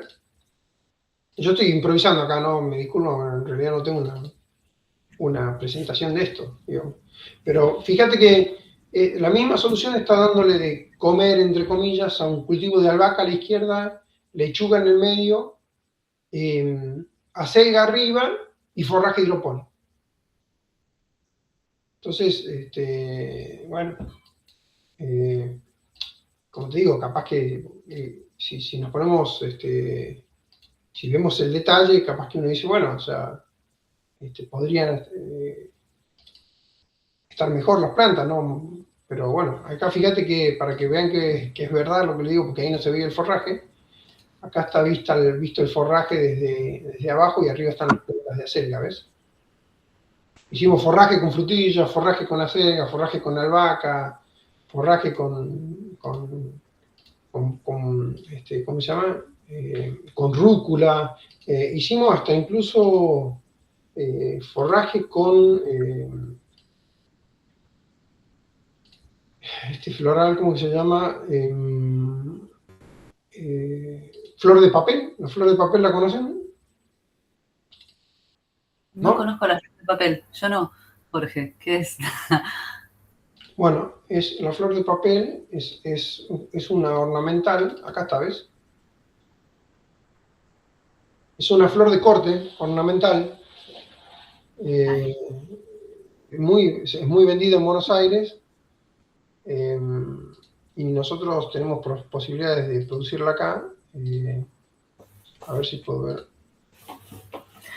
Bueno, parte de los desafíos cuando armaban sus sistemas de Cinia, ahí está, esa sí la tenía Fernando. Cuando armaban los sistemas, ¿no? En la IA y, por ejemplo, ponían un cultivo de fruto con, como por ejemplo la frutilla, con alguna hoja verde o con, nunca no hicieron en ninguno de los diseños forraje verde, cambiaban, por ejemplo, los tiempos de cosecha. Teníamos, si ponían solamente frutilla, ¿no? A cultivar, les decía unos 110, 120 días. Si ponían frutilla con hojas verdes, la inteligencia artificial le decía que en 90 días tenían el cultivo, ¿no? Y eso nos llamaba la atención, analizando cuáles eran los sistemas que la inteligencia artificial les armaba. Vos, Jorge, en estos acoples de sistemas, ¿no? Porque siempre el desafío es romper el formato del monocultivo, ¿no? Y tratar de conseguir, ¿no? Esta lógica de decir, puedo cultivar escalonado y etcétera. ¿Vos ves en estos acoples que en realidad la producción mejore cuando vos los trabajás de manera acoplada, más allá de que estás teniendo más de un producto? ¿Ves dentro de la interacción entre las plantas o has visto dentro de la interacción de las plantas alguna mejora? No, mejora no, pero no creo que, pero digamos, tampoco creo que caiga tanto el rendimiento. Bien. Entonces, como la bibliografía, si uno lee, porque en ese momento tampoco había ya nada, o sea que teníamos que ir viendo qué hacemos, ¿no? O sea, pero si vos te pones a ver la bibliografía, casi en todas las bibliografías te va a decir que no mezcles especies, que hagas formulaciones en función de la especie que vos estás trabajando, si vas a trabajar lechuga, lechuga, si vas a trabajar selga, selga, porque todas tienen demandas distintas. Y eso es verdad, o sea, si vos querés extraer el máximo potencial de una especie, tenés que hacer más de una solución, pero orientada solo a esa especie. Lo que pasa es que en realidad, la realidad, después del pequeño productor, no es esa. Uno en la casa no come solo lechuga. Y hablar del que quiere estar en la casa con un cultivo, quiere hacer una sola solución y quiere que esa solución solucione todos los problemas de nutrición de todas las plantas que se le crucen por la cabeza. Entonces, la prueba fue, che, ¿qué pasa si mezclamos todo? Y vemos, a ver, entonces empezás a ver que hay especies mejor adaptadas que otras. Entonces, ¿de qué información sacamos de ahí? Sacamos una información que tiene que ver con un set de especies que se adaptan mejor al uso compartido de soluciones nutritivas en un invernadero en Río Gallegos, si lo pones en términos precisos. Entonces, si yo tengo que recomendar una lechuga, te voy a recomendar una Crimorinta, te voy a recomendar una Grand Rapid. No te voy a recomendar, por ejemplo, una Maravilla de las Cuatro Estaciones o una Gallega. La Gallega se adapta horrible al uso compartido. O sea, entonces se ve fea, se ve mal, se ve que está sufriendo. No le gusta. Otra se ve bien. Y vos decís, está a la par, está usando la misma solución. Y se ve mal. Entonces, cuando te preguntan, y bueno, ¿se puede? Sí, se puede. Pero hay una combinación ahí que hay que tener en cuenta, ¿no? Las selgas, y bueno, la selga con menos nitrógeno sufre un poco más, pero crece lo mismo. O sea, no sé si tengo una foto de una selga acá, o sea, no queda con el verde oscuro, pero queda bien, o sea, no. Entonces, no es que ustedes tengan que sí o sí, digamos, ir mezclando, porque yo les recomiendo mezclarlo. Lo digo que si tienen que mezclar, hay combinaciones que andan mejor que otras. Entonces, por ahora todos tienen esta intención, ¿no? Empezar con una unidad mínima. Entienden además también que quizás muchos, ¿no? De los que han preparado se animan primero con hojas verdes, las clásicas, ¿no? Pero hay otros que son un poco más ya preparados porque ya han tenido huerta o tienen quinta o hacen manejo. Entonces, están buscando el diseñar sus invernaderos productivos. Fíjate que ahí tenés una Grand Rapid y tenés en la misma línea central una lechuga gallega, una Grand Rapid, y a la derecha tenés acelgas, y más allá en la esquina acá tenés rúcula, con forraje hidropónico. Entonces, veámoslo acá en detalle. Y ahí en la punta ahora veo que hay albahacas también, mira. La selga no está verde oscuro. ¿Me siguen? Sí. No está verde oscuro la selga. Porque está sufriendo falta de nitrógeno, dadas las condiciones en las que está produciendo, ¿no? La gallega, si la miran, ya tiene tip burn, creo que se llama esto, que es falta de cache, ¿no? Si la ven de cerca, ya está ahí una necrosis, ahí. ¿Se ve eso o no? Sí, se ve. ¿No ven? Esto se agrava después con el tiempo. Si la cosechás ahí, no pasa nada. Si la cosechás más adelante, bueno. Y la gran rap no tiene nada. Mírenla de cerca. Nada. Nada de nada. ¿No? Es más, si uno lo ve acá, hasta incluso está...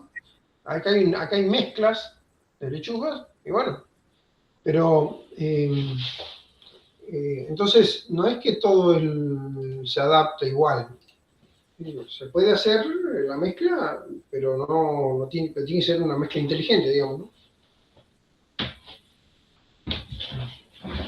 ¿Alguna otra pregunta? ¿Alguien? Bueno, y respecto a frambuesas, Jorge, por ejemplo, ¿no? Todo lo que son frutos rojos en general, cultivados en hidroponía, algo que también hablábamos, ¿no? La frutilla es como la vedette, pero hay otras formas, ¿no? Y quizás frutos más arbustivos. ¿Algún tipo de recomendación? Yo lo que les sugiero es que no trabajen con especies perennes. Bien. Porque, digamos, yo mi tesis la hice en fruta fina, digamos. Mi maestría la hice con un ensayo que duró 3 años, de cultivo de 2 variedades de frambuesa, Corinto, Grosella, Cassis, en aire libre y en invernadero, las 2 cosas, para ver cómo caía la producción afuera. Y, digamos, ¿se puede? Sí, pero después, en realidad, la planta tiene que acumular horas de frío, digamos, tenés que saber cómo almacenarla, porque te va a quedar con una cabellera enorme. Yo les diría que cualquier cultivo perenne traten de... por ejemplo, hablemos del caso de la frutilla. Acá la frutilla produce cerca de 5 o 6 años. No es como allá, que es 1 año nada más. Porque acá sí juntan las horas de frío, entonces puede producir 5 o 6 años. Incluso el primer año es el peor año de la frutilla para nosotros acá. Entonces, ¿cómo la almacenas después? Es la pregunta. Cuando deja de producir en invierno. 200 plantas de frutilla.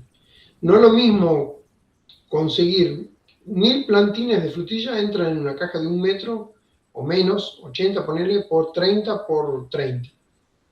Pero eso viene todo empaquetado, podada, queda la corona limpia, y así todo, haciéndolo lo más prolijo posible y trabajando con sustratos especiales, las plantas pueden estar llenas de hongo cuando lleguen. Nos ha pasado el último ensayo que tuvimos, compramos en un vivero comercial y la verdad que llegaron en muy mal estado las plantas. Entonces, cuando ustedes pongan la planta esta a resguardo para lograr que produzca el año siguiente, y nadie les garantiza, en solo tampoco, pero es más probable que se les enferme en hidroponía, porque esa planta va a compartir la solución nutritiva de otras plantas que están a la vuelta. Si se enferma una, se enferman todos. Perfecto. Ahí sí, por ejemplo, si alguien decide cultivar frutilla, esa estructura queda para siempre para frutilla. Quizás no es mejor combinar. Por ejemplo, lo que puede hacer es producir en el periodo de tiempo de la frutilla es más productiva y desecharla en el momento en que no va a producir tanto, hacer un proceso de desinfección del lugar y poner otra especie. Claro.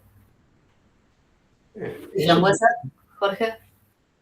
La frambuesa es perenne, frambuesa, grosella, yo no les recomiendo eso.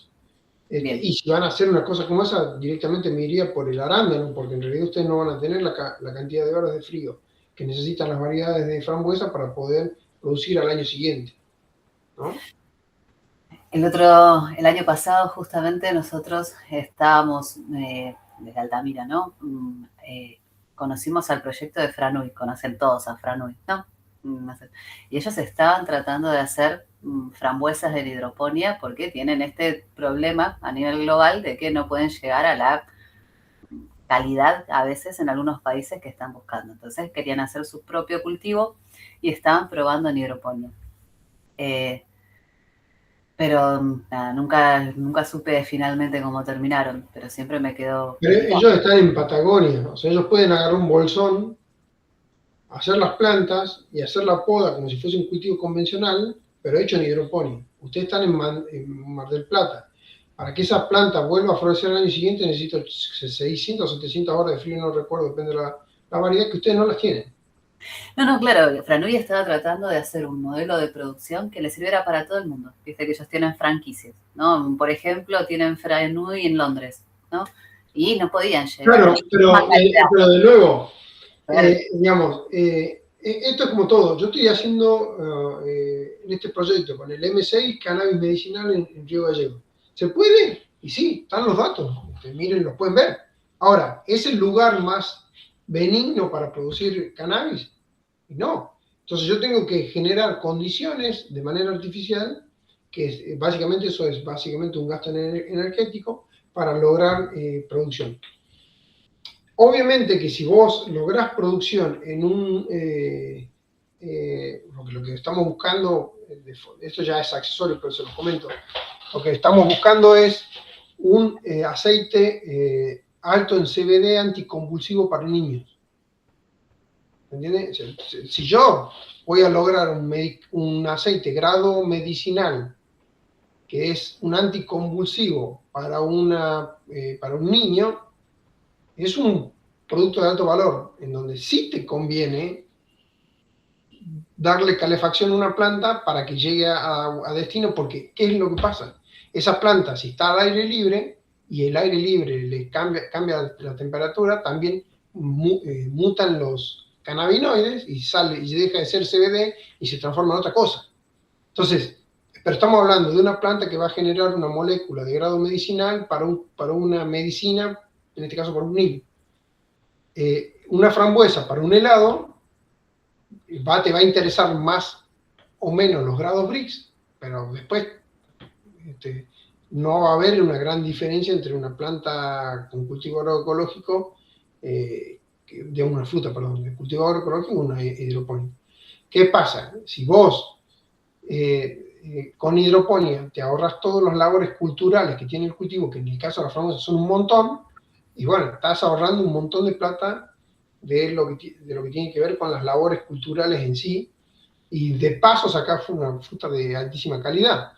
Pero en ese caso en particular, estás hablando del tipo que te va a comprar la fruta y que ya tiene un destino de producción. Y modelo de negocio, claro. Si vos querés hacerlo y va a lograr un sistema en una escala tal que sea rentable para que se logre pagar a través de un sistema de ese tipo que es hidropónico, que está pensado para miles de plantas. Ahora, si ustedes lo van a hacer en su casa, desde ya no. Porque no, ahí está el clic, ¿no? Por este grupo de emprendedores, ¿no? La idea es dejarles esta idea, se puede hacer. Ahí es en donde uno tiene que diseñar el modelo de negocio acorde y en Patagonia. Claro. Se puede hacer en Patagonia. Porque las condiciones climáticas de Patagonia van a permitir que la planta, aunque esté en hidroponía, sobreviva, por un lado, y por el otro lado, fructifique. Si yo, por ejemplo, le doy una planta de frutilla frío a Coronda en Santa Fe, ellos van a poner la planta, van a producir la frutilla, pero en realidad al año siguiente van a levantar todas las plantas y van a tener que volver a comprar el mismo plantín en Patagonia, porque ese plantín ya tiene la hora de frío y va a ir a producir allá. Pero más allá de las condiciones, vos le podés dar las mejores condiciones. Pero en el caso de las plantas de clima frío, si no logran las horas de frío, fisiológicamente no fructifican. O peor, te puede pasar, por ejemplo, que altere la planta, se altere fisiológicamente, que es lo que pasó en mi ensayo, por ejemplo, y una planta que es de producción bianual, o sea, como puede ser la frambuesa Glen Ampel, perdón, la frambuesa Autumn Bliss. Autumn Bliss florece en la parte de arriba, fructifica solo un pedacito y toda la demás planta queda sin fruta. Entonces vos cortás ahí al año siguiente, toda la planta fructifica y después vuelve a salir un retoño nuevo. Esa planta, al estar en una condición de máxima temperatura, en vez de comportarse como bianual, en la fructificación se comportaba como anual. O sea, me jodió el ensayo, básicamente, la planta esa, pero digo, o sea, entonces se empezó a fructificar en toda la vara. Entonces, ¿por qué fructifica en toda la vara? Bueno, porque está metido en un invernadero y es el equivalente a que esté plantada en la pampa, por decirlo de alguna forma. Entonces, eso hace que vos alteres el proceso fisiológico normal de la planta por una cuestión climática particular. Y si vos como te digo, si vos tratás de hacer estas plantas muy demandantes en hora de frío, en zonas donde no logran las horas de frío suficientes, no van a producir. En el caso de Franoy, digamos, es correcto lo que vos decís, se puede lograr, pero tiene que tener una condición particular agroclimática del lugar en donde vos vas a... Tienen ellos las condiciones comerciales y agroclimáticas para lograr una cosa como esa. ¿Se entiende? Claramente, y así como se calefaccionan invernaderos, también se enfrían, ¿no? Claro. A la hora del frío, así artificial. Ok. ¿No? Sí, sí. ¿Alguna otra pregunta? ¿Alguien en el grupo que tengan para Jorge? Estamos. Jorge, bueno, el cierre básicamente es saber también cuándo las unidades MAPI, ¿no? Hogar, ustedes piensan que van a estar disponibles. ¿Tienen más o menos fecha, idea, Jorge? ¿Cuándo estarían lanzando el producto? No, dependemos de...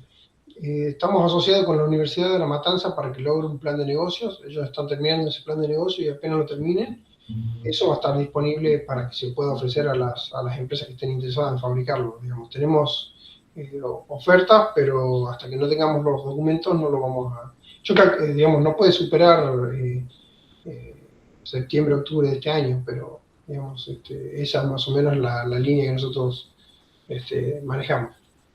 Así que todos nos vamos a quedar atentos a ver cuándo se pueden ver los modelos disponibles para hogar. Muchísimas gracias por el tiempo. Ha sido una charla súper extendida, Jorge. Todos, espero que hayan disfrutado de conocer el proyecto de Jorge por los aplausos que aparecen. Seguramente que sí.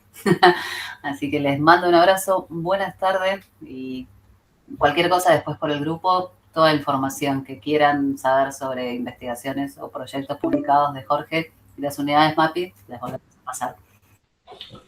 Hasta luego, muchas gracias. Nos vemos, Jorge. Nos vemos a todos. Tengan muy buena tarde. Chao, hasta luego, gracias.